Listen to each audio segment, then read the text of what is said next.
Let's talk a minute about voter fraud. We all know it happens. We all know it's constantly going on here in America. And we know it's rampant, and especially under Hillary.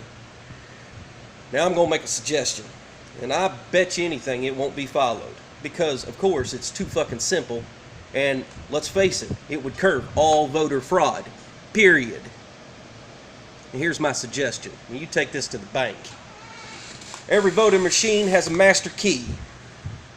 That's right, they all have that master key. That master key is easily hacked. And the hack code can easily delete itself after the votes have been tallied.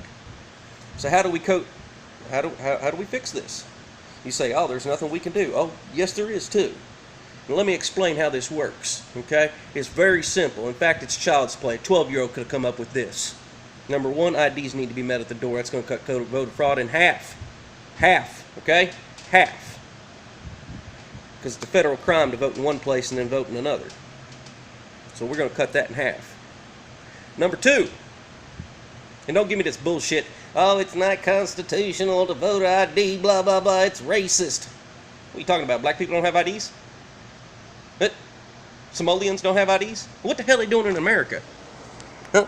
It's against the law to be out there on the streets, okay, without identification. Period. All right?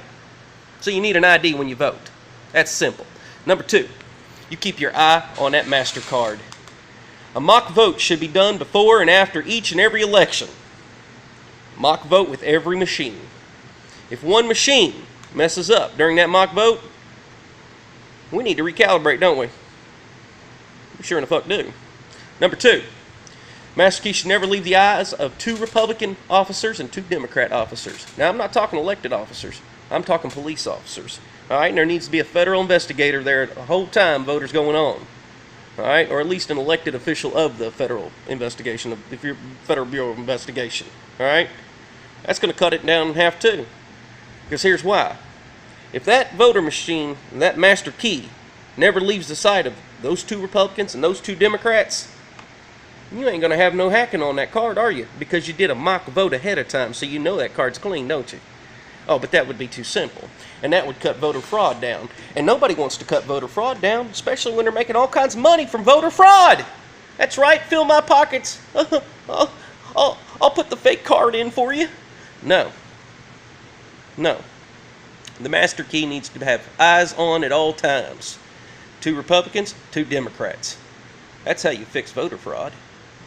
Yeah, and when you do that end election, if any of those votes don't make sense, yeah, you know what I'm talking about, that 2 or 3%, those machines need to be given to the FBI, and those votes don't need to be counted until the FBI had a chance to look at the serials and look at everything that's happened into that system, period. All right? If all the machines fail on that mock vote, I'm sorry. The vote needs to go to paper ballot. 2 Republicans, 2 Democrats need to count those paper ballots. That's how it should happen. That'll guarantee and fix any voter fraud going on with these damn voter machines. That's right, and if somebody complains about a machine flipping their vote, that voting machine needs to be taken out of service ASAP. That's how we fucking do that shit. And I'm getting damn fucking tired of my vote being flipped. And I know you are too. Anyway, from the IT world, I'll IT you later. Click, click.